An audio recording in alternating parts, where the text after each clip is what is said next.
Baiklah, mohon host untuk menampilkan kurikulum vitae moderator kita, Bapak Dr. Winston Manihuruk, SE, SH, MSc, CA, CTL. Baiklah, materi yang kita webinar kita yaitu aspek perpajakan akuntansi UKM serta sosialisasi Undang-Undang Harmonisasi Peraturan Perpajakan yang berkaitan dengan usaha UMKM akan dimoderator oleh Bapak Dr. Winston Manihuruk, SE, SH, MSc, CA, CTL, yaitu Direktur Utama dari Halo Pajak. Pendidikan beliau itu D3 Akuntansi Sekolah Tinggi Akuntansi Negara Jakarta, S1-nya dari Fakultas Ekonomi Universitas Indonesia, S2 Perpajakan FISIP Universitas Indonesia, S3 dari Manajemen Keuangan Universitas Pajajaran. Pengalaman beliau itu fungsional pemeriksa, Kepala Seksi Banding, Kepala Seksi PPH Badan, dan Kepala Seksi Pengawasan dan Konsultasi dari tahun 1991 sampai dengan 2011. Saat ini beliau sebagai partner PT Principia Global Consulting juga merupakan Direktur Utama Halo Pajak. Kepada Pak Winston Manihuruk, waktu dan layar kami serahkan Pak untuk memoderator materi webinar kita saat ini. Baik, terima kasih Pak Edi Sahata. Yang kami hormati Bapak Temi Satya dari Kementerian Koperasi dan UKM, yang kami hormati Bapak Helvizar, Kepala Dinas Koperasi Usaha Kecil dan Menengah Aceh, yang kami hormati Bapak Profesor Faisal, selaku Dekan Fakultas Ekonomi dan Bisnis Universitas Syakwala, yang kami hormati Bapak Imanul Hakim, selaku Kepala Kanwil DJP Aceh, yang kami hormati Bapak Nadir Syah, selaku Ketua IAI Wilayah Nanggro Aceh Darussalam, dan yang kami hormati para pembicara kita pada seminar hari ini. Yang pertama, Bapak Fazli Syam, yang kami hormati Bapak Faisal, Bapak Fandi Muhammad, dan Bapak Ulpi Suhendra, dan yang kami hormati para peserta webinar yang bergabung dalam webinar UMKM pada pagi hari ini. Selamat pagi, salam sejahtera untuk kita semua. Bapak Ibu peserta webinar, sebagaimana disampaikan tadi bahwa topik kita pada webinar hari ini adalah aspek perpajakan dan akuntansi UMKM serta sosialisasi Undang-Undang Harmonisasi Peraturan Perpajakan yang berkaitan dengan UMKM. Saya tidak perlu berpanjang lebar untuk menyampaikan pengantar, karena tadi sudah narasumber sebelumnya sudah menyampaikan pengantar cukup banyak mengenai topik yang akan kita bahas pada pagi hari ini. Kami langsung saja nanti akan menyampaikan bahwa materi yang akan disampaikan dalam webinar ini akan dibagi dalam dua bagian. Yang pertama akan membahas mengenai standar akuntansi keuangan untuk UMKM yang dibawa oleh Bapak Fazli Syam. Dan yang kedua nanti topik mengenai perpajakan dan sosialisasi Undang-Undang HPP untuk UMKM. Nanti pembicaranya ada tim. Yang pertama Bapak Faisal Asni, yang kedua Bapak Fandi Muhammad Hatta, dan yang ketiga adalah Bapak Ulpi Suhendra. Baik, Bapak Ibu peserta webinar, kita akan mendengarkan paparan atau materi yang akan disampaikan oleh Bapak Fazli Syam. Host, tolong ditampilkan CV dari Bapak Fazli Syam.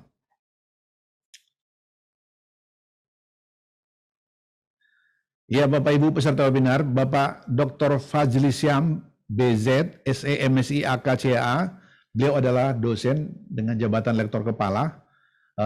Beliau telah mengikuti pendidikan dari Fakultas Ekonomi Universitas Syakwala, kemudian dilanjutkan dengan Fakultas Ekonomi UGM dan Fakultas Ekonomi UI. Dan beliau sangat berpengalaman dalam hal memberikan konsultasi atau konsultan kepada UMKM ya. Dan beliau juga pernah menjabat sebagai asesor Badan Akreditasi Nasional. Dan saat ini beliau sebagai konsultan koperasi kopi Fair Trade dari 2015 sampai dengan sekarang. Baik, waktu dan layar kami berikan kepada Bapak Dr. Fazli Syam Ini Pak, mohon maaf nih, kurang lebih waktunya 30 menit Pak ya. Nanti tolong disampaikan dalam apa namanya, saya yakin materinya banyak, tapi kalau bisa waktunya 30 menit biar bisa kita cukup waktu tanya jawab Pak. Silakan Pak. Siap. Bismillahirrahmanirrahim. Assalamualaikum warahmatullahi wabarakatuh. Hamdan sekalilah, salamatan wassalam ala Rasulullah, salawat puji bagi Allah, salawat dan salam bagi Rasulullah. Selamat pagi, salam sejahtera buat kita semua.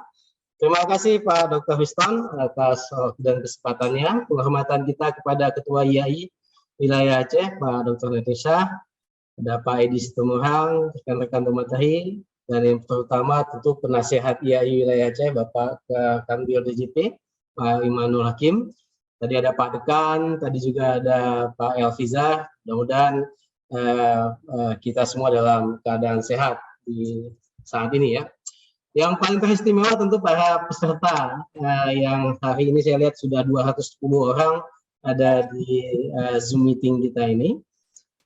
Izin saya untuk melakukan share screen dalam webinar kita kali ini tentang aspek perpajakan dan akuntansi UMKM serta sosialisasi undang-undang harmonisasi peraturan perpajakan yang berkaitan dengan usaha UMKM.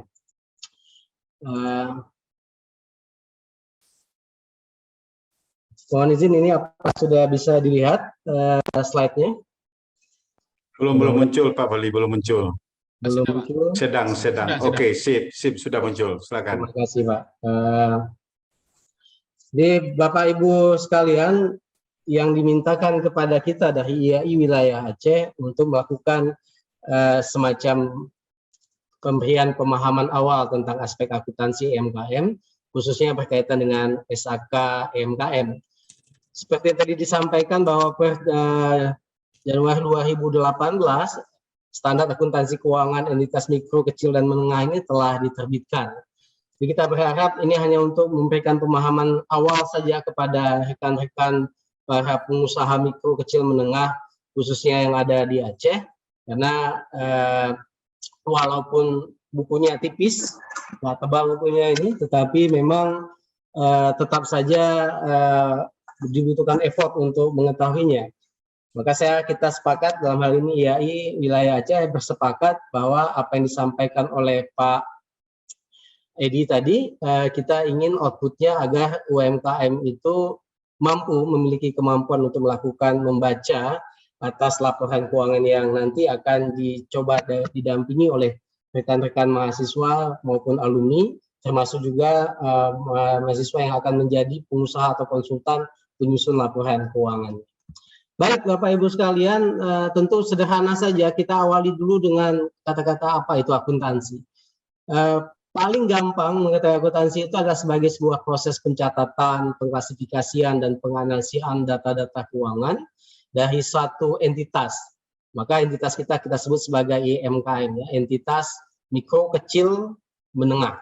Guna memberikan informasi bagi pihak-pihak yang membutuhkan sebagai alat pengambil keputusan. Nah, ini sesuatu yang memang harus kita pahami dan memang penting buat rekan-rekan pengusaha, khususnya yang UKM, bahwa mencatat, mengklasifikasi, dan menganalisa data memang itu adalah bagian dari yang harus kita lakukan kaitannya dengan akuntansi. Nah, pemahaman ini harus kita awali. Nah, oleh sebab itu, maka sebagai sebuah sistem, akuntansi sebagai sebuah sistem tentu dia tetap saja ada pendekatan IPO-nya, ya, input, proses, dan output-nya. Apa yang menjadi inputnya? Tentu saja transaksi. Nah, bagaimana dia diproses? Maka penyiapan transaksinya, ada proses pengklasifikasian yang seperti diungkapkan tadi, pencatatan transaksi, penyajian informasi, dan pada akhirnya outputnya adalah informasi keuangan. Nah, ini akan kita buat sederhana karena memang khusus untuk UMKM. Nanti akan ada penjelasan berkaitan dengan itu. Mudah-mudahan tidak sampai 30 menit penjelasan awal ini bisa disampaikan. Kita akan banyak diskusi nanti seperti yang diungkapkan oleh Pak Dr. Winston tadi sebagai moderator. Nah, apa keywordnya? Rekan-rekan sekalian, keywordnya itu adalah mencatat dan melaporkan. Jadi itu ada aktivitas di sananya. Maka accounting itu ada aktivitas mencatat dan melaporkan. Maka ini menarik karena kita ini ada di Aceh. Posisi mencatat dan melaporkan, Bapak Ibu sekalian, mari kita sama-sama mengingat apa yang menjadi perintah Allah berkaitan dengan proses pencatatan ini. Di Al-Quran, ayat yang terpanjang itu ada di surat Al-Baqarah, ayat 282, yang memang memerintahkan kita untuk melakukan proses pencatatan. Diawali kalimatnya itu dengan ya ayyuhallazina amanu iza tadayantum bidainin ila ajalim musamma faktubu. Jadi pada posisi ini dipanggil orang-orang yang beriman. Jadi Bapak Ibu kalau jadi pengusaha, kalau ditanya oleh fiskus, Mbak, kenapa melakukan pencatatan? Karena ini perintah Tuhan. Ini adalah perintah Allah. Kenapa diperintahkan? Karena saya adalah orang yang beriman. Jadi ini menjadi suatu edukasi, literasi kita, baik khususnya di Aceh. Kenapa kita harus melakukan pencatatan?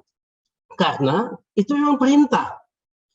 Kepada siapa itu diperintahkan? Karena itu diperintahkan pada orang-orang yang beriman. Jadi kalau fiskusnya datang kepada Bapak Ibu sekalian, Pak, saya ini orang yang beriman. Jadi fiskusnya juga ada mulai hati-hati. Kenapa melakukan pencatatan? Karena ini perintah Tuhan. Dan itu yang menarik di akhir suratnya, di surat Al-Baqarah 282 itu ditutup dengan kalimat wattaqullah yu'allimukumullah wallahu bikulli syai'in alim. Jadi kata pertamanya itu adalah kata ajakan ditujukan kepada orang-orang yang beriman, tapi di akhirnya disebutkan sebagai kata patuh. Jadi satu dia itu diajak, kemudian dia akan menjadi yang patuh. Karena di ujung ayat itu dikatakan bertakwalah kamu kepada Allah, karena Allah akan mengajarkan kepada kamu dan Allah itu mengetahui segala sesuatu. Jadi menarik ya, akuntansi ini sebenarnya ayat 282 ini adalah kalau mahasiswa kita bilang itu adalah accounting banget gitu ya. Jadi memang kita diperintahkan melakukan pencatatan karena prosesnya beramuamalah. Kemudian di tengah-tengah itu dihadirkan yang namanya saksi, yang namanya orang yang mencatat. Maka akuntan ada di situ sebagai orang yang melakukan proses verifikasi. Jadi Bapak Ibu sekalian, rekan-rekan para pengusaha kecil menengah, mikro kecil dan menengah, jadikanlah ini sebagai momen bagi kita untuk memastikan bahwa kita akan melakukan pencatatan. Nah, ini juga akan menjadi menarik. Nah, lanjutannya apa? Lanjutannya karena ada perintah mencatat, maka pertanyaannya bagaimana kita mencatat, ya kan? Jadi kalau ditanyakan kepada kita, wah, ada seorang pengusaha ternak misalnya, Pak, Bapak ada mencatat? Ya, saya mencatat. Apa yang Bapak catat? Saya catat 100 ekor kambing. Jadi artinya dia hanya tahu bahwa catatan itu hanya dipahami oleh dia. Oleh sebab itu, standar akuntansi itu akan memberikan pemahaman. Kenapa butuh standar akuntansi? Nah, jadi agar terjadi suatu keseragaman dalam pelaporan keuangan. Jadi orang yang mencatat, orang yang mendapatkan informasi atas laporan keuangan itu memiliki informasi yang sama atau maka dia disebut sebagai standar akuntansi. Oke. Kedua, memudahkan menyusun laporan keuangan itu akan menjadi mudah. Makanya di SAKMKM ini yang disusun itu cuma ada cukup 3 saja, yang utamanya 2. Buat laporan laba rugi, buat laporan posisi keuangan, dan ada catatan atas laporan keuangan. Jadi itu dipermudah. Tapi itu juga tidak perlu menjadi pemikiran atau posisi kawan-kawan pengusaha mikro sekalian untuk melakukannya. Nanti akan ada proses pendampingan karena ini yang akan dilakukan oleh kegiatan ini untuk kedepannya teman-teman di usaha kecil mikro itu akan bisa membaca laporan keuangan. Kemudian yang ketiga, memudahkan auditor. Standar ini akan memudahkan auditor dalam proses pengurusan, termasuk juga akan memudahkan pekerjaan teman-teman di perpajakan dalam melakukan proses verifikasi atau penilaian laporan keuangan yang disampaikan. Memudahkan pembaca laporan keuangan untuk menginterpretasikan dan membandingkan laporan keuangan. Maka salah satu konsepnya disebutkan, dia harus membandingkan dalam suatu 2 periode. Maka kalau teman-teman ingin naik kelas atau naik tingkatannya, maka pastikan selama 2 tahun berturut-turut itu kawan-kawan lakukan proses pencatatan. Nah, ini butuh konsistensi ya. Nah, yang terakhir adalah pengguna laporan keuangan dari banyak pihak agar dapat menjelaskan masing-masing pengguna. Jadi tidak memberikan pemahaman atau informasi yang hanya dipahami oleh pihak-pihak tertentu. Jadi semua pihak mendapatkan informasi yang sama dan terstandarkan. Maka disitulah pentingnya standar akuntansi.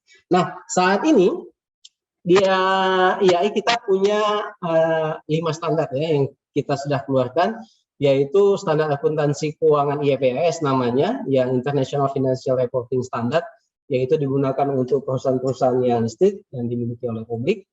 Yang kedua ada namanya standar akuntansi syariah, ada kemudian standar akuntansi pemerintahan. Kemudian untuk yang usaha yang menengah ke atas itu di luar dari SAK IFRS, kita mengeluarkan standar akuntansi dulu namanya ETAP, entitas tanpa akuntabilitas publik, maka sekarang itu dirubah menjadi standar akuntansi keuangan entitas privat namanya. Jadi ada SAKIP. Nah, di kita sekarang ini namanya adalah standar akuntansi keuangan entitas mikro, kecil, dan menengah. Kenapa itu dibutuhkan? Ada 2 alasan utamanya. Standar akuntansi keuangan mikro ini disusun untuk memenuhi kebutuhan pelaporan keuangan entitas mikro, kecil, dan menengah berdasarkan undang-undang mikro tadi. Tetapi dengan perkembangannya tadi, dengan adanya undang-undang Cipta Kerja, kemudian dikeluarkannya peraturan pemerintah nomor 7 tahun 2021, Februari 2021, tentang kemudahan perlindungan dan pemberdayaan koperasi dan usaha mikro, kecil, menengah, itu terjadi perubahan yang signifikan. Tadi Bapak Kepala Dinas Koperasi UMKM Provinsi Aceh, Pak Insinyur Fizah, menyatakan awalnya 300-an ribu itu dibagi dalam kategori mikro, kecil, menengah kalau yang ada di Aceh.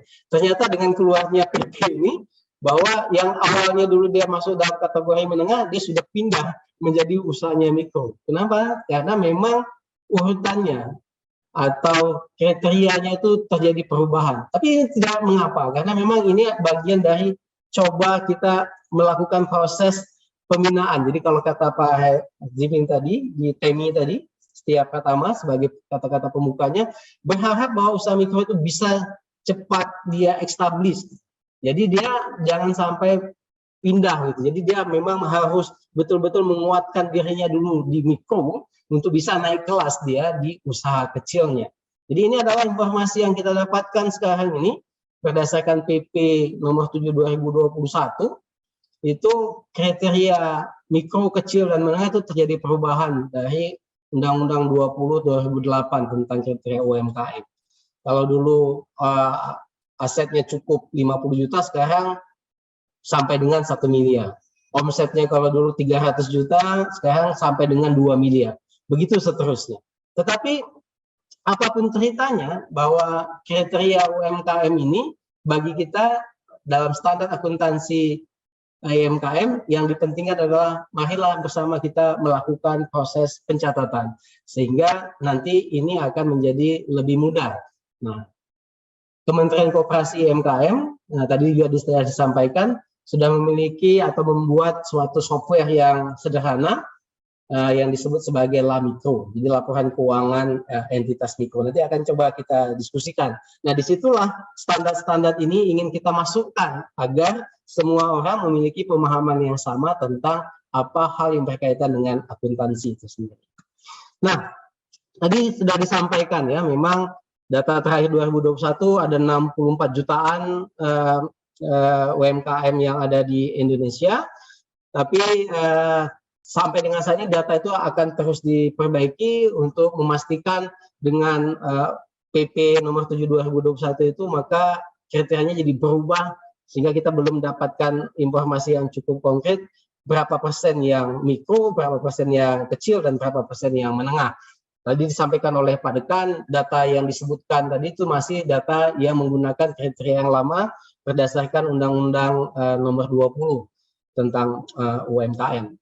Nah, tujuan SAK ini seperti yang ada dalam buku SAK UMKM disebutkan itu adalah amanah dari Undang-Undang nomor 1 tahun 2013 tentang lembaga keuangan mikro, memfasilitasi UMKM dalam transisi dari pelaporan berdasarkan kas menjadi ke dasar accrual. Jadi inilah sebenarnya menjadi dasar. Jadi kalau kita lihat penting kita mendapatkan atau memindah pencatatan kita yang berdasarkan cash basis menjadi accrual basis, itu untuk mendapatkan informasi yang memang betul relevan dan up to date kaitan dengan ini, ya kan. Jadi yang terakhir juga membantu UMKM menerapkan SAK lain yang lebih komprehensif kalau nanti dari mikro menjadi kecil kemudian menjadi menengah, sehingga dia bisa menggunakan SAK yang lebih komprehensif, semisal SAK entitas privat di masa yang akan datang. Baik, secara teknis sebenarnya dia bukunya tipis, isinya cuma ada 18 bab, diawali dengan ruang lingkup dan diakhiri dengan tanggal efektif. Jadi kalau dilihat dari sisi tanggal efektifnya itu, dia efektif berlaku mulai 2018 pada posisi Januari ya, kalau saya tidak salah. Coba kita lihat lagi. Jadi memang berefektif 1 Januari 2018. Jadi kalau dilihat dari sisi ini, maka SAK etap ini umurnya sudah lebih dari 4 tahun, sudah masuk tahun keempat ini di tahun 2022. Jadi 2022 sudah 4 tahun ini diterapkan, maka masih banyak pertanyaan-pertanyaan, masih juga harus kita lakukan sosialisasi berkaitan dengan ini ya. Mudah-mudahan nanti ini bisa menjadi pemahaman buat kita semua agar ke depan proses pencatatan di entitas mikro itu bisa dilakukan dengan baik. Nah, kenapa dasarnya accrual? Jadi accrual itu ada aset, liabilities, ekuitas, penghasilan, dan beban diakui jika definisi dan kriteria pengakuan itu terpenuhi. Contoh sederhana kawan-kawan, misalnya kita melakukan kalau dasarnya cash basis, kita bayar sewa toko misalnya, atau kita bayar sewa di muka, berdasarkan cash basis, maka kita langsung mengakui itu sebagai beban, sebagai pengeluaran kas. Padahal sebenarnya itu belum dimanfaatkan. Maka dia tidak boleh diakui sebagai beban. Kalau sewa dibayar di muka, maka dia masuk ke dalam kolom aset. Dia diakui sebagai sewa dibayar di muka. Maka dalam laporan dia masuk dalam kolom laporan keuangan, bukan pada kolom laba rugi. Nanti baru setelah dia dimanfaatkan, maka baru dia ditentukan bebannya.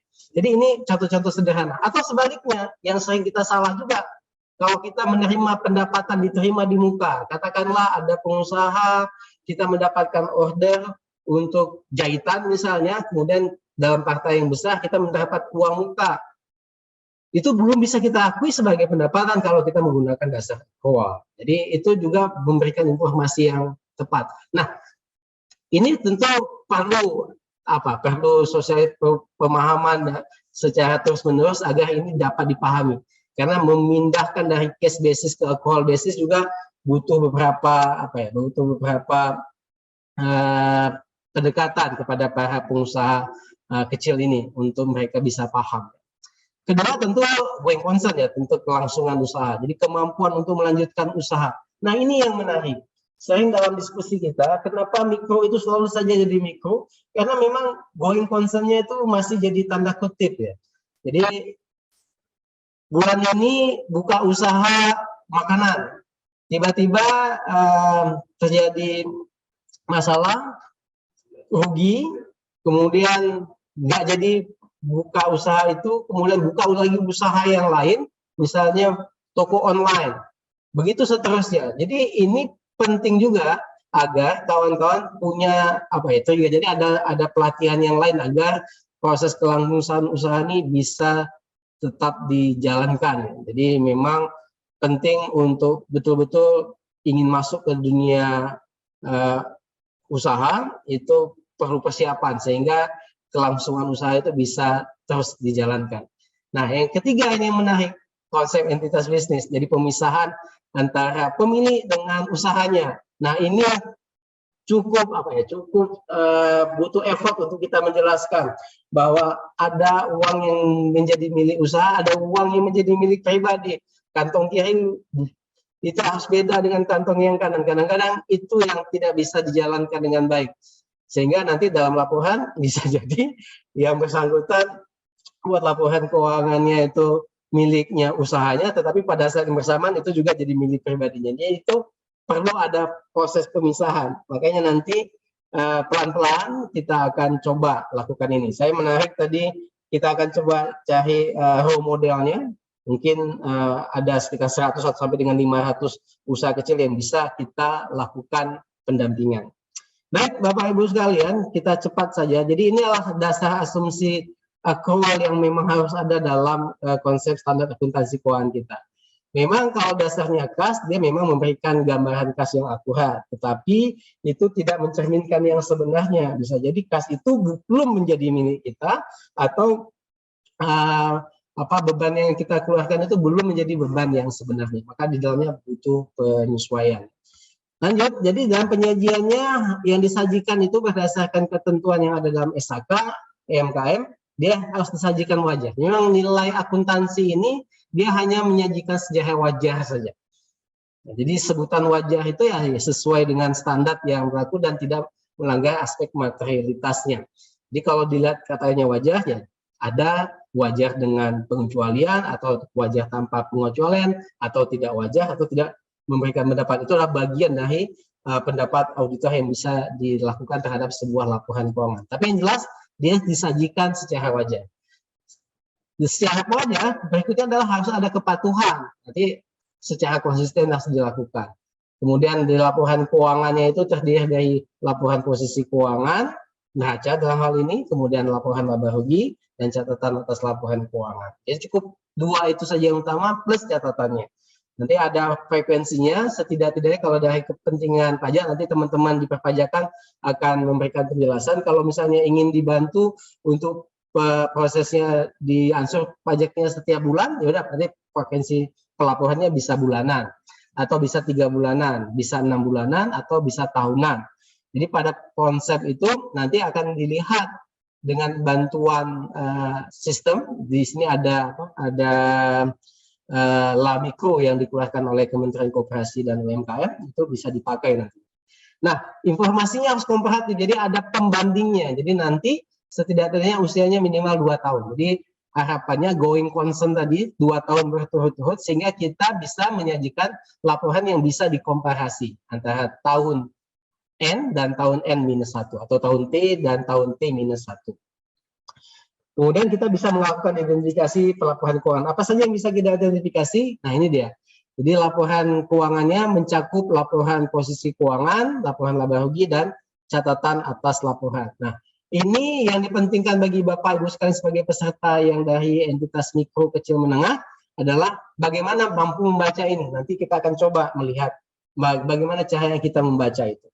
Nah, di dalam laporan keuangan untuk posisi keuangan itu ada kolom aset, liabilitas, dan ekuitas. Secara neracanya keseimbangannya adalah aset itu sama dengan liabilitasnya atau kewajiban ditambah dengan ekuitasnya.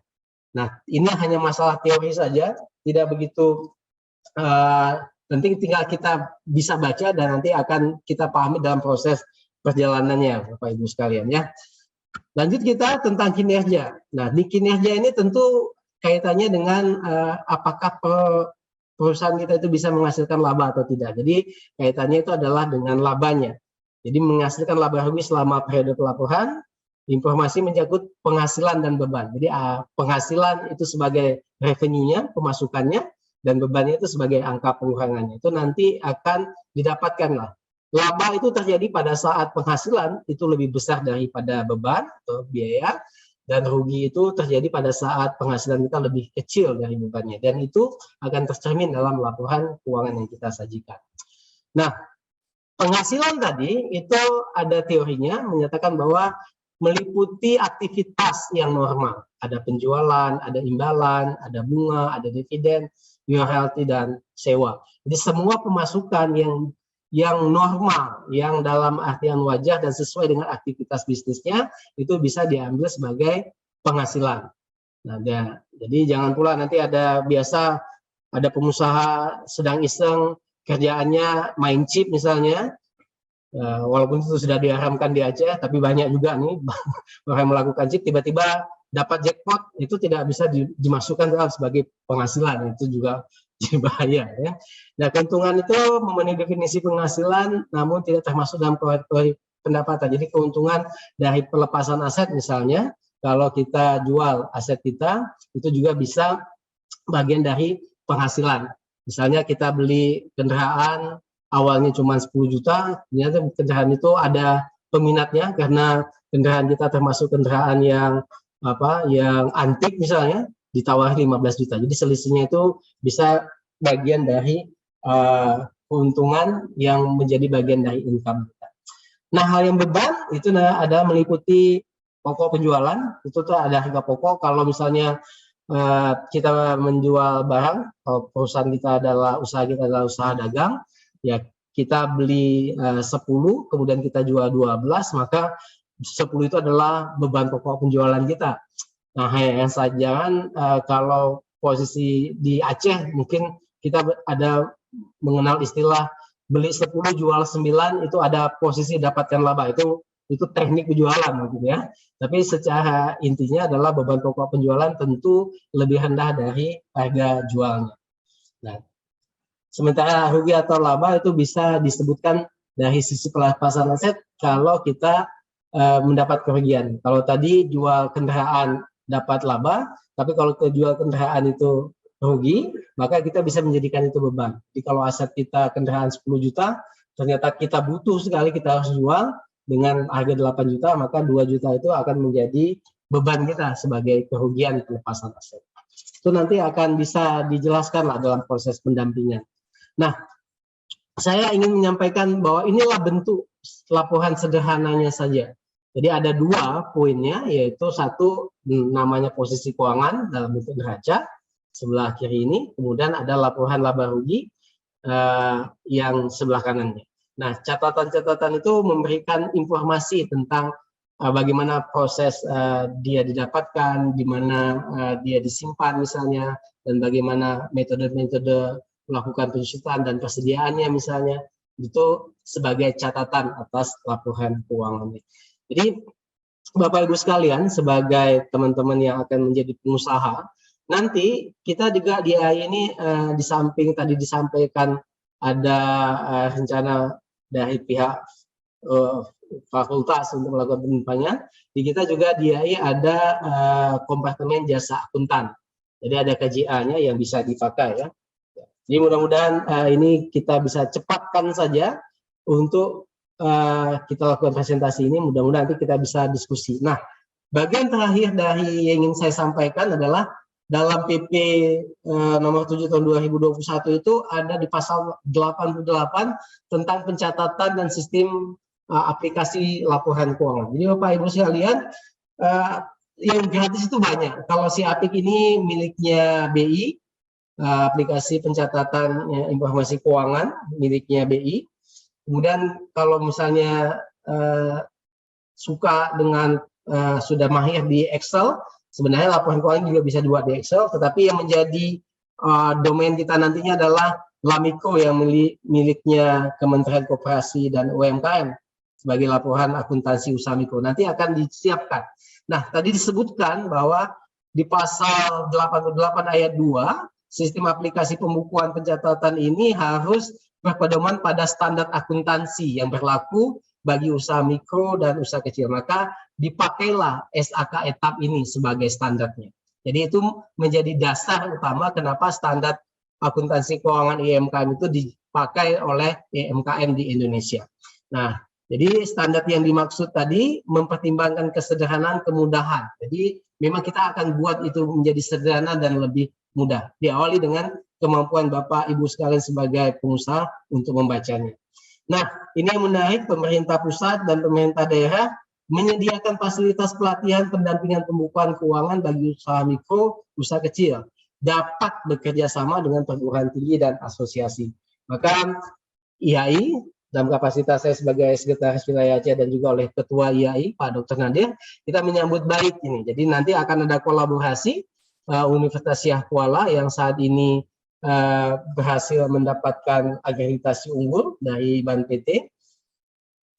Baru saja ini tanggal 22 bulan 2 tahun 2022 mendapatkan akreditasi unggul untuk 5 tahun ke depan.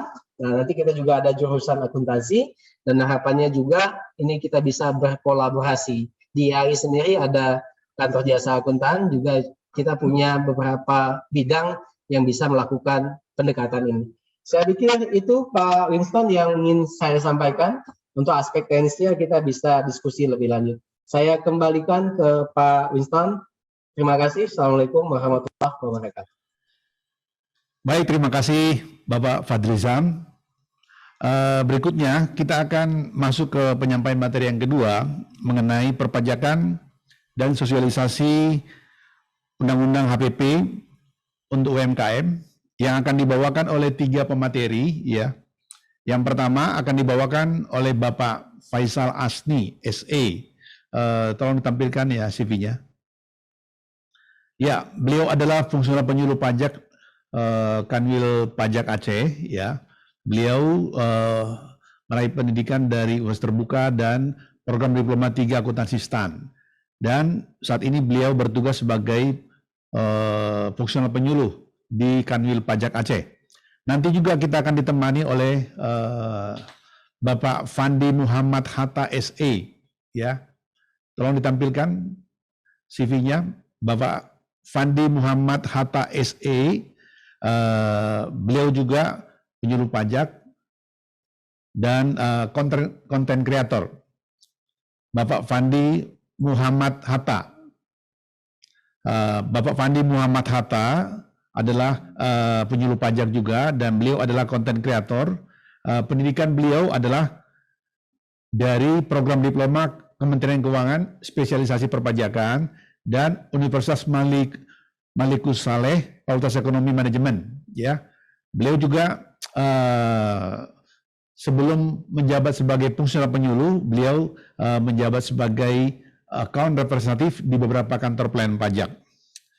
Yang ketiga nanti kita akan ditemani oleh Bapak Ulfi Suhendra MM, penyuluh perpajakan dari Kanwil Pajak Aceh juga.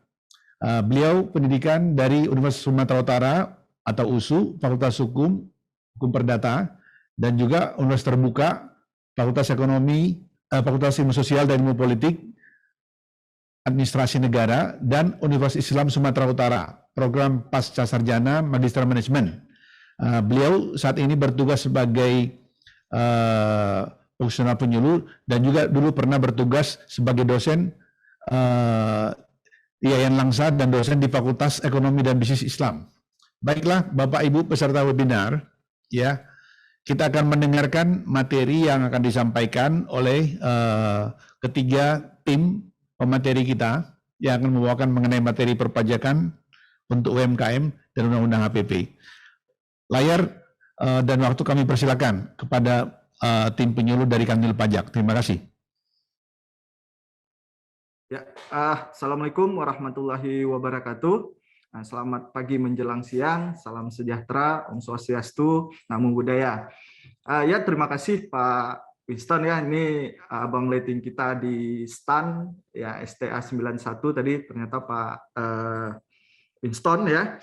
Pak Winston ya, yang pertama-tama kami hormati Bapak Temi Satya tadi selaku asisten deputi pembiayaan dari Kementerian UKM, kemudian ada Bapak Insinyur Helvizar dari Kepala Dinas Koperasi UKM Aceh, kemudian Bapak Imanul Hakim selaku Kakanwil DJP Aceh, juga ada Prof. Faisal yaitu Dekan Fakultas Ekonomi Bisnis dari Unsiah, kemudian ada yang tak lupa tadi ada Pak Fazli ya, sebelum kami ada Pak Fazli sebagai Sekretaris IAI Aceh, kemudian ada Pak Nadir yang selaku Ketua IAI Aceh. Dan juga tak lupa tadi yang pertama ada Pak Sahata Edi ya sebagai MC dari kegiatan kita pada pagi hari ini. Ya, tadi kita sudah panjang lebar dari awal ya, Bapak-bapak tadi sudah menyampaikan mengenai akuntansi ya terkait dengan UMKM. Nah, pada sesi kedua ini kami mencoba untuk memaparkan mengenai undang-undang ataupun peraturan perpajakan terkait dengan UMKM itu sendiri. Nah, kalau kita lihat Undang-Undang Harmonisasi Perpajakan, Bapak Ibu semua, ini kan diundangkan kemarin disahkan pada tanggal 29 Oktober 2021 yang terdiri dari 9 bab dan 19 pasal gitu ya, dan saya yakin dari semua bab ini sangat berpengaruh terhadap sektor UMKM. Nah, kita tahu bahwa sektor UMKM ini seperti kita tadi sudah Bapak-bapak tadi di awal sudah sampaikan, sektor UMKM ini kan menjadi sektor yang paling esensial. Kenapa? Karena sektor UMKM tadi disampaikan seperti yang disampaikan oleh Pak Profesor Faisal ya. Jadi ada 3 yang menjadi kenapa UMKM ini menjadi sangat penting ataupun sering disebut dengan tulang punggung perekonomian Indonesia. Yang pertama tadi katanya unit UMKM itu sendiri lebih dari 90% unit yang ada di Indonesia gitu ya. Kemudian yang kedua penyerapan tenaga kerja itu juga lebih dari 90%, dan yang terakhir adalah 60%, tadi 62 kalau nggak salah saya, itu membantu PDB Indonesia ya. Jadi sektor UMKM ini sangat-sangat penting. Nah, kenapa itu? Kenapa kemudian pajak nah ya juga memberikan berbagai kemudahan kepada pelaku UMKM untuk menjalankan kewajiban perpajakannya. Nah, baik, lanjut Bang. Nah, pertama-tama kami dari Direktorat Jenderal Pajak mengucapkan terima kasih yang sebesar-besarnya kepada para pembayar pajak, karena setiap pembayaran pajak itu memiliki kontribusi yang sangat-sangat besar bagi pembangunan negara kita, Republik Indonesia tercinta. Kemudian lanjut.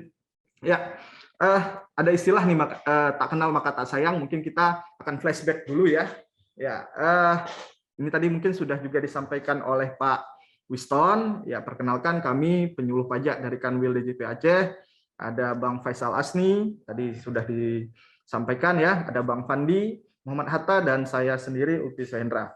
Baik, lanjut aja boleh? Ya, nah ini kita flashback dulu. Tadi sempat ya Pak Helvizar tadi menyampaikan bahwa terkait dengan perpajakan ini kalau bisa lebih dimudahkan atau efisiensi terkait dengan penghitungan pajak. Nah, kalau kita cerita sedikit, memang dulunya itu sebelum tahun 2013 untuk perhitungan pajak sendiri memang masih agak sedikit kewalahan untuk dilakukan oleh pelaku usaha. Namun sejak tahun 2013 dengan adanya Undang-Undang 46 tahun 2013 atau PP ya, mohon maaf PP 46 tahun 2013 itu diberikan kemudahan kepada wajib pajak untuk melakukan penghitungan perpajakannya, terutama bagi yang sektor UMKM. Nah, kemudian di tahun 2018, nah ini ada lagi yang namanya PP 23, nah itu memberikan kepastian hukum, nah dan memberikan tarif yang lebih ringan lagi kepada wajib pajak. Nah, untuk kita flashback sedikit, ini untuk subjek pajaknya, yaitu orang pribadi, ini diberikan jangka waktu 7 tahun. Ini sejalan tadi apa yang disampaikan oleh Pak Fazli ya. Ini terkait kenapa ada jangka waktu. Ini pemerintah memberikan kesempatan kepada pelaku UMKM ini untuk mempersiapkan diri untuk bisa menyajikan laporan keuangan. Itu kenapa memang kita bisa lihat, nah untuk subjek pajak badan, ini untuk PT diberikan waktu 3 tahun untuk menggunakan skema PP 23 ini.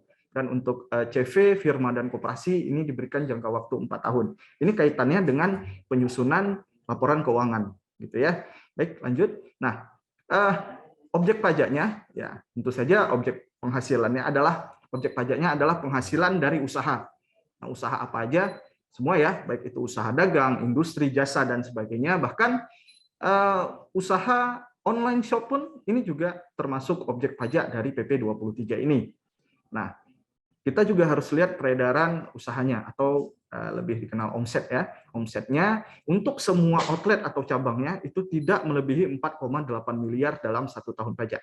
Baik, kita bisa lihat berikutnya tarifnya. Ini tarifnya yang sangat-sangat kecil sekali.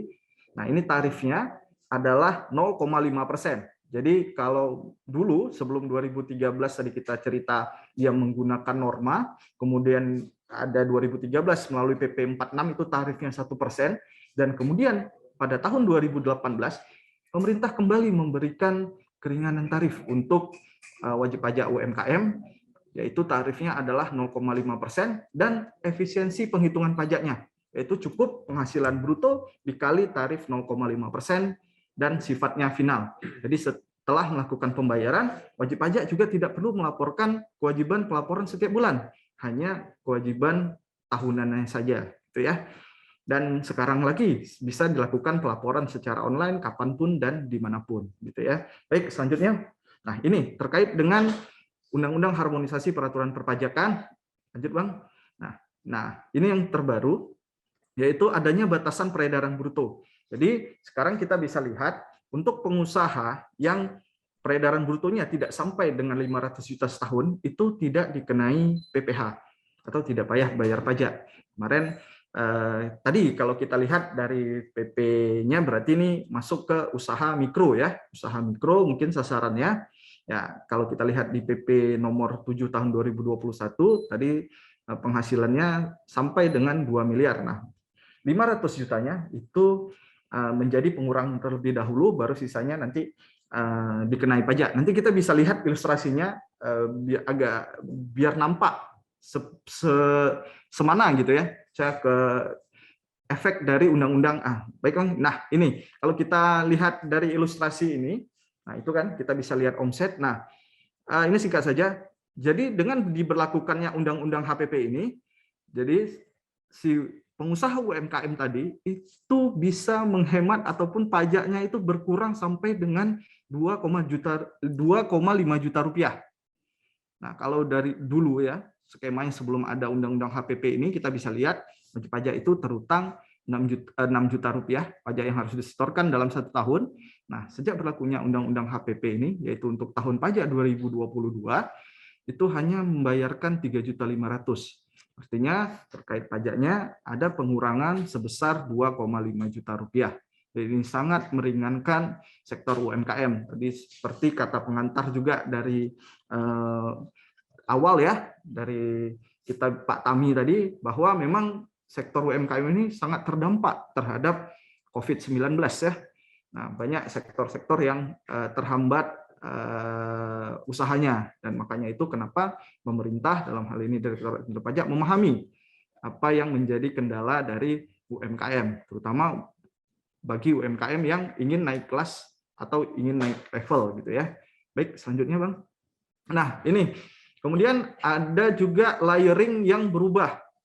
Nah, ini penambahan layering, nah terutama untuk UMKM yang bentuknya badan ya, yang memiliki pegawai, ataupun nanti setelah orang pribadi tadi habis masa waktu 7 tahun. Nah, ini kan menggunakan skema perhitungan ini ya. Nah, ini untuk yang memiliki karyawan, ini kita bisa lihat, nah ternyata sekarang ini pemerintah menaikkan layering awal atau layering tingkat satunya itu menjadi PKP-nya ya, penghasilan kena pajaknya menjadi 60 juta untuk tarif minimal ataupun tarif yang paling rendah 5%, kemudian penambahan layering atau tarif baru di atas 5 miliar dengan tarif 35%.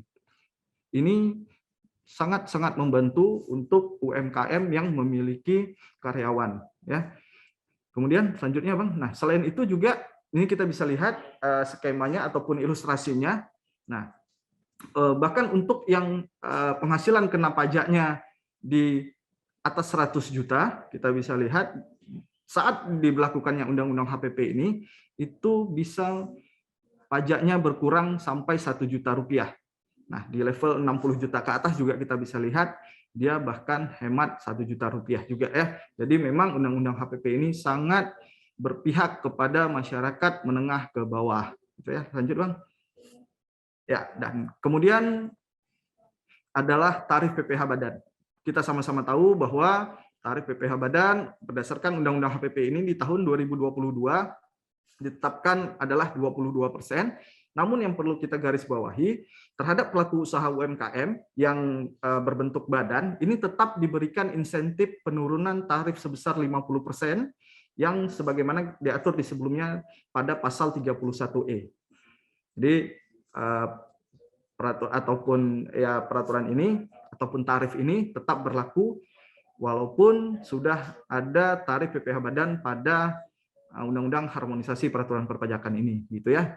Selanjutnya adalah kemudahan yang diberikan kepada pelaku UMKM untuk yang statusnya adalah PKP. Kita tahu bahwa mulai 1 April 2022 berdasarkan Undang-Undang HPP, tarif PPN menjadi 11%, yang sebelumnya adalah 10%, kemudian menjadi 11%, dan paling lambat pada Januari 2025 menjadi 12%. Nah, untuk sektor UMKM, ini nanti berdasarkan PMK, itu akan dikenakan tarif PPN final. Nah, ini nanti tarifnya 1%, 2%, atau 3%. Gitu ya. Kita tunggu nanti PMK-nya. Ini juga memberikan kemudahan untuk sektor UMKM yang statusnya PKP menghitung PPN yang terutang. Gitu ya. Selanjutnya, mungkin itu bisa disambung oleh Bang Faisal Asni terkait dengan program pengungkapan sukarela yang sedang berlangsung saat ini. Baik, terima kasih Bang Uki Sendar. Jadi Bapak dan Ibu semuanya, Assalamualaikum warahmatullahi wabarakatuh. Dan tentunya ini menjadi sebuah kesempatan yang luar biasa bagi kami. Hari ini saya akan melengkapi dengan informasi terkait program pengungkapan sukarela yang merupakan bagian penting dari Undang-Undang HPP. Ini merupakan aturan yang penting dan kemudian segera. Karena apa? Karena penting tentunya memiliki begitu banyak manfaat bagi Bapak dan Ibu, baik yang pelaku UMKM ataupun kita semua sebagai pendukung pelaku UMKM. Nah, Bapak dan Ibu, kenapa kami menyampaikan bahwa ini penting dan segera? Karena program PPS ini merupakan program yang hanya berlangsung sampai 30 Juni tahun 2022. Maka nanti kita akan sampaikan secara garis besar terkait pokok-pokok yang diatur dalam program pengungkapan sukarela ini. Nah, slide berikutnya kita akan melihat kenapa ada program pengungkapan sukarela. Ini sebenarnya adalah program yang kemudian memberikan kesempatan kepada wajib pajak untuk memenuhi seluruh kewajiban perpajakannya yang belum dipenuhi, tentunya secara sukarela dan melalui pembayaran PPh berdasarkan pengungkapan harta. Nah, nanti kita akan sampaikan bahwa ada dua kondisi. Yang pertama kondisinya adalah terkait begitu banyak peserta tax amnesty atau program pengampunan pajak di tahun 2016 ke bawah yang kemudian belum melaporkan atau mendeklar seluruh asetnya. Kemudian yang kedua, ini masih terdapat wajib pajak orang pribadi yang belum mengungkapkan seluruh penghasilan dalam SPT tahunan 2016 sampai dengan tahun 2020. Nah, ini Bapak dan Ibu semuanya kita bisa lihat sebenarnya dalam pengaturannya, kalau peserta TA kemudian dia belum mendeklar seluruh hartanya, jika DJP menemukan, maka dia akan dikenakan sesuai dengan tarif plus sanksi 200%. Sementara untuk wajib pajak yang belum melaporkan seluruh penghasilannya di tahun 2016 dan 2020, maka dia akan dikenai PPh sesuai dengan tarif dan ditambah dengan sanksi administrasi. Nah, mungkin ini ada informasi penting yang harus kita sampaikan kepada Bapak dan Ibu semuanya, bahwa sekarang ada proses perubahan data otomatis yang kemudian memberikan masukan luar biasa bagi DJP ya terkait berbagai data, kemudian ditambah dengan data perpajakan yang wajib diberikan oleh berbagai instansi dan lembaga, juga termasuk asosiasi. Kemudian kondisi yang tadi saya sampaikan bahwa masih terdapat wajib pajak yang belum mengungkapkan seluruh hartanya. Maka kemudian inilah menjadi latar belakang adanya program pengungkapan sukarela. Di slide berikutnya kita akan melihat bagaimana ada program pengungkapan sukarela namun dibagi klasternya. Ada pertama terkait kebijakan 1, tadi saya sudah jelaskan, ini pesertanya adalah wajib pajak, OP dan badan yang mengikuti tax amnesty. Kemudian dia melakukan pembayaran PPh final berdasarkan pengungkapan harta yang belum dilaporkan. Nah, basis pengungkapan hartanya adalah tahun 2015, 31 Desember 2015 ke bawah. Kemudian ini kita lihat nanti ada tarifnya, apakah tarifnya 6%, 8%, ataupun 11%. Nah, kemudian terkait kebijakan 2, dan bisa jadi ini menjadi solusi bagi kita yang kira-kira masih terdapat penghasilan yang belum diungkapkan.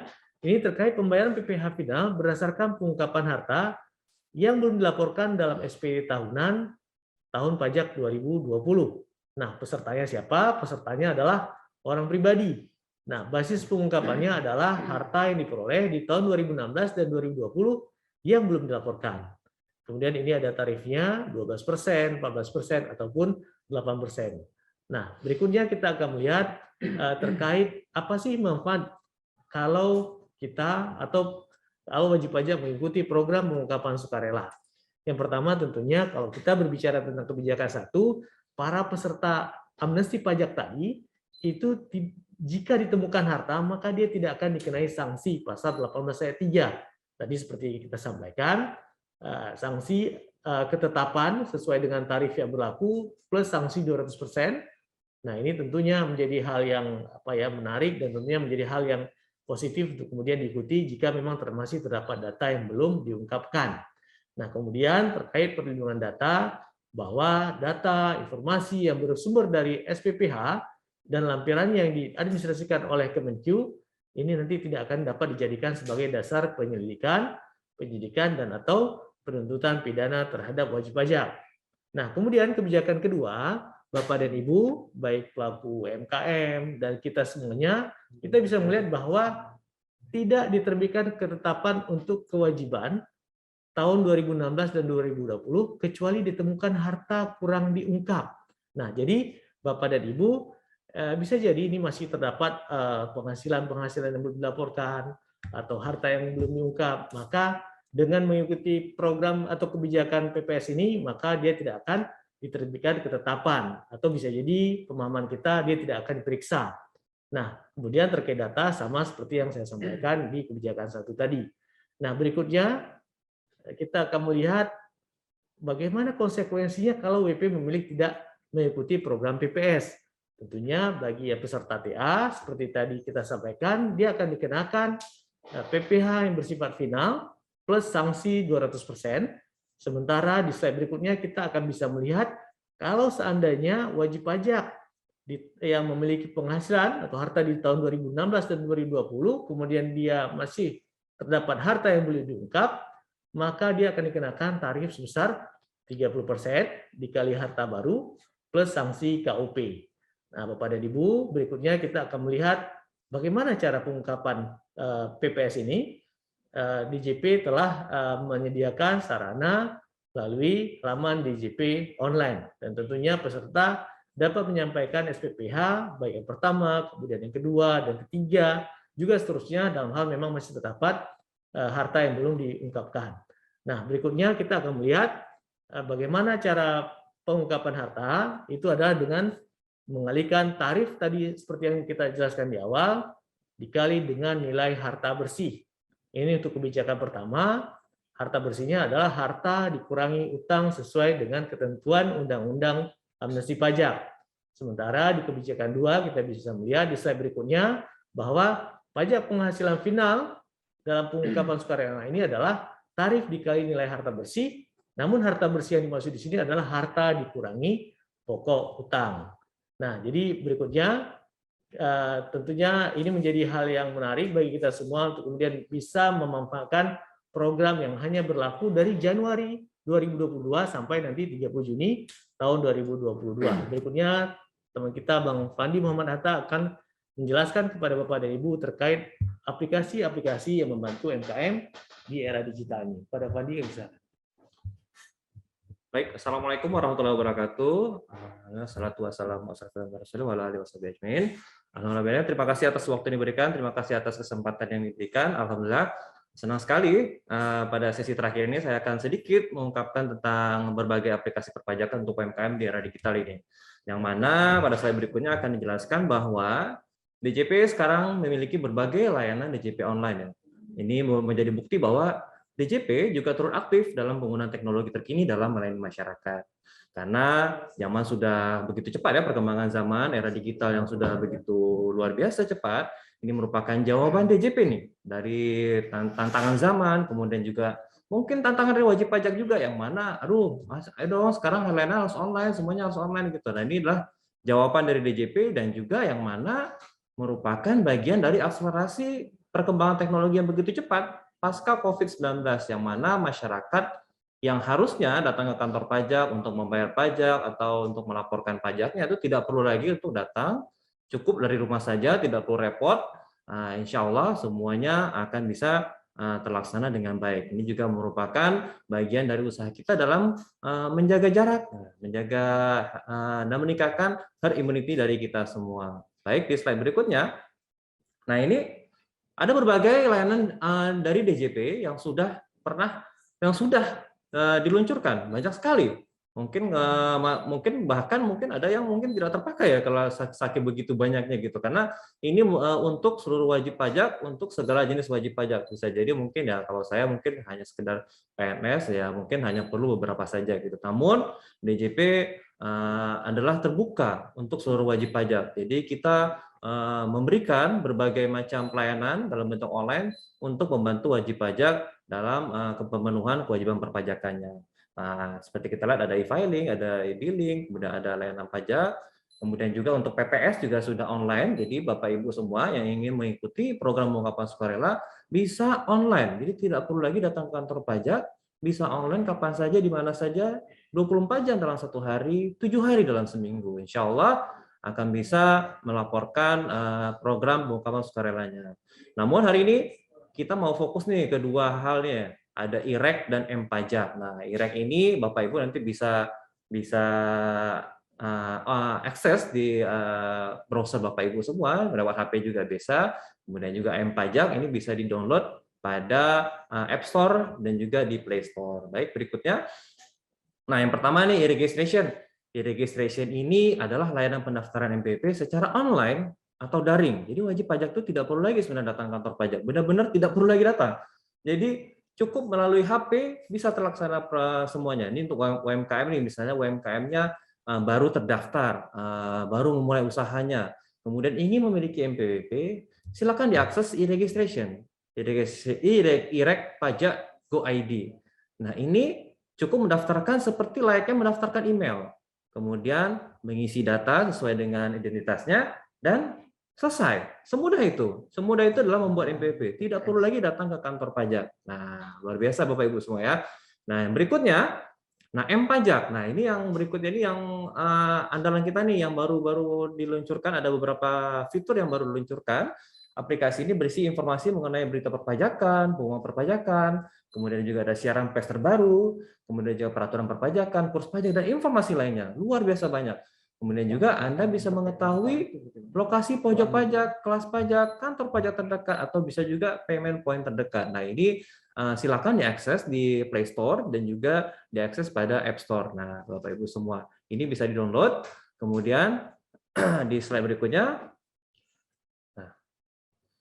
nah ini memang M-Pajak ini menjawab kebutuhan UMKM tentang aplikasi yang mobile, yang simple, sederhana, kemudian user friendly, ya, kemudian juga terintegrasi dengan proses pembayaran pajak, dan pastinya gratis. Jadi bisa diakses kapan saja, di mana saja, dan gratis. Nah, jadi DJP ini kan nanti nggak cuma ngumpulin pajaknya saja, jadi juga DJP juga hadir untuk wajib pajak yang kesulitan nih dalam memulai proses pencatatan gitu, misalnya yang seperti kita diskusikan pada tema kita hari ini. Memang aplikasi ini memang tepat sekali nih untuk wajib pajak yang masih menggunakan skema PP23 yang mana cukup omsetnya langsung dikalikan dengan tarif 0,5%. Nah, untuk pengembangannya, untuk ketika wajib pajak tidak lagi menggunakan skema PP23, menggunakan laporan akuntansi seperti yang kita diskusikan pada hari ini, insya Allah pengembangan aplikasinya kita serahkan pada teman-teman pajak, atau mungkin pada peserta hari ini mungkin akan memiliki atau mengembangkan aplikasi yang bisa membantu UMKM dalam proses pencatatan untuk akuntansinya. Nah, ini Bapak Ibu bisa lihat semua. Di sini ada menu profil. Kita di sini menu profil ini kita kelihatan nih profil kita. Kemudian juga ada MPP elektronik. Jadi Bapak Ibu sebenarnya MPP ini sudah ada MPP elektronik, bisa dibawa kemana saja. Jadi tidak perlu lagi memenuhi dompet Bapak Ibu semua ya. Kemudian juga nanti ada proses pembuatan kode billing. Nanti akan saya coba aplikasikan. Kemudian juga ada lokasi KPP terdekat. Nah, ini. Kemudian juga ada informasi umum perpajakan tentang informasi-informasi terbaru yang masih hangat nih, mungkin nanti akan muncul semua di sini. Kemudian juga ada peraturan-peraturan perpajakannya. Nah, di slide berikutnya kita juga bisa ada menu untuk info KSWP. Nah, info KSWP ini untuk wajib pajak untuk yang ingin mengecek terkait statusnya sebagai wajib pajak, apakah sudah tervalidasi atau mungkin dalam pelaporan SPT-nya, apa mungkin terlupa dalam beberapa tahun ini gitu. Kemudian juga di sebelahnya kita bisa melihat ada menu untuk surat keterangan PP23. Jadi UMKM yang masih menggunakan skema PP23, Bapak Ibu bisa mencetak SCAT. Nah, SCAT ini Bapak Ibu nanti akan bisa gunakan ketika Bapak Ibu UMKM ini yang ingin bertransaksi misalnya dengan instansi pemerintah, yang mana contohnya kalau pengadaan barang biasanya kan dipotong 1,5%. Namun untuk wajib pajak yang memiliki SCAT PP23 ini tidak lagi dipotong 1,5%, namun dipotong hanya 0,5%. Selisih 1% ini besar sekali Bapak Ibu ya. Belum lagi nanti untuk wajib pajak UMKM yang mana melakukan transaksi jasa. Misalnya yang seperti 2% itu yang di PPh 23. Jadi akan ada selisih yang cukup besar gitu. Kemudian juga ada lagi yang menu surat keterangan fiskal. Nah, ini untuk ada beberapa memang wajib pajak dipersyaratkan SKF ini dalam proses perizinan dan segala macamnya. Nah, di slide berikutnya, ini yang menu yang paling baru nih, fitur terbaru dari DJP di M-Pajak ini, yaitu fitur pencatatan UMKM. Nah, jadi seperti yang saya sebutkan tadi, jadi DJP ini nggak cuma minta pajaknya doang nih. Jadi kita juga coba nih ada aplikasi yang untuk membantu wajib pajak dalam melakukan proses pencatatan. Nah, di slide berikutnya kita coba ini contohnya ya, yang A ini, menu A ini yang pertama untuk menu tambah catatan. Jadi kita langsung bisa memasukkan misalnya tanggal hari ini, tanggal 24 di hari ini ya, 24 Februari 2021. Berapa pemasukan hari ini? Langsung dimasukkan kemari gitu. Kemudian nanti di berikutnya kita bisa melihat tuh nanti dalam 1 bulan total berapa pemasukan kita bisa kelihatan. Nah, ini memang aplikasi ini sangat sederhana sekali, yaitu hanya untuk mencatat berapa pemasukannya. Nantinya di slide berikutnya kita bisa melihat. Nah, setelah kita catat dalam setiap hari, nanti kita bisa memfilter nih. Nanti misalnya bulan apa kita mau lihat berapa totalnya, kita bisa lihat. Kemudian juga yang di C ini kita bisa melihat ketika kita sudah mendapatkan berapa total pemasukannya, kita langsung bisa mengkalikannya dengan tarif pajak 0,5%. Jadinya misalnya totalnya 100 juta. Nah, jadi karena pajaknya kan 0,5% ya, nanti langsung sudah kelihatan dan bisa langsung dibuatkan kode billing untuk proses pembayaran pajaknya. Jadi seperti itu Bapak Ibu. Jadi sangat mudah sekali, sangat membantu UMKM dalam melaksanakan kegiatan pencatatannya sebelum nantinya UMKM ini naik kelas melewati omset 4,8 atau mungkin sudah waktunya untuk memakai laporan akuntansi yang sebenarnya. Jadi ini saja mungkin yang bisa saya sampaikan. Mungkin di akhir ini saya hari ini saya ingin menyampaikan sebuah pantun. Ya biasa ya kalau penyuluh sekarang harus pakai pantun ya gitu ya. Jadi ke toko bangunan membeli kawat, singgah sebentar membeli obat. Bersama kita UMKM semakin kuat, sehingga negara pun semakin hebat. Terima kasih dari saya. Mohon maaf atas ada kesalahan dalam penyampaian. Wabillahi taufiq wal hidayah. Wassalamualaikum warahmatullahi wabarakatuh. Ya, terima kasih kepada tim penyuluh DJP Kanwil Aceh ya, yang cukup kompak dan sangat komprehensif menyampaikan materinya ya.